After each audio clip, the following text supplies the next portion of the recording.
প্রিয় দর্শক, আসসালামু আলাইকুম। প্রিয় দর্শক, ক্যামেরার সামনে দেখতেছেন সুন্দর এক ফুটফুটে আপু। আমরা আজকে জানবো এই অসহায় বোনটির জীবনের অর্জনের কিছু গল্প।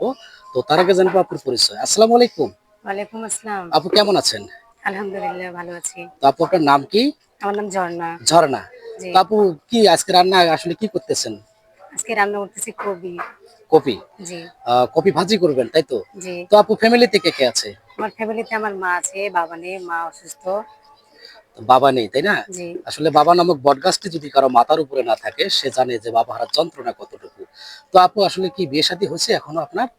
না ভাই, আমার এখনো বিয়ে শাদী হয়নি। আপু, আপনার বয়স কত? আমার বয়স ২১। ২১ বছর বয়স, বিয়ে শাদী হয়নি? এত সুন্দর দেখতে ফুটফুটে আপু, আপনার বিয়ে শাদী হয় নাই। আসলে আপু, বিয়ে না হওয়ার পেছনে কারণ কি? কারণ হচ্ছে আমার আমার মা যৌতুকের কারণে বিয়ে দিতে পারতেছে না। যৌতুকের কারণে বিয়ে শাদী হচ্ছে না, তাই তো? জি। তো আসলে আপু, আপনার দেশের বাসা কোথায়? আমার দেশের বাড়ি শরীয়তপুর। শরীয়তপুর। জি। শরীয়তপুরে তো শুনছি যে যৌতুক ছাড়াও নাকি বিয়ে শাদী হয়। জি, মানে যৌতুক ছাড়া বিয়ে হচ্ছে না। কারণ ওখানে যৌতুকের হারটা বেশি তো।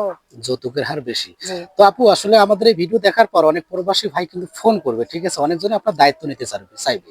তো সেক্ষেত্রে তার বয়স কিরকম হতে হবে, সে দেখতে কিরকম হতে হবে, তার টাকা পয়সা কিরকম থাকতে হবে, একটু জানাবেন আমাদেরকে। তার বয়স যেমনই হোক তাতে আমার কোনো সমস্যা নেই। সে দেখতে যেমনই হোক, কালো বা কুৎসিত হোক তাতেও আমার কোনো সমস্যা নেই। তো তার ভালো একটা মন লাগবে। ভালো একজন মন লাগবে না? জি। টাকা পয়সা না থাকলেও তো কোনো সমস্যা নেই, তাই না?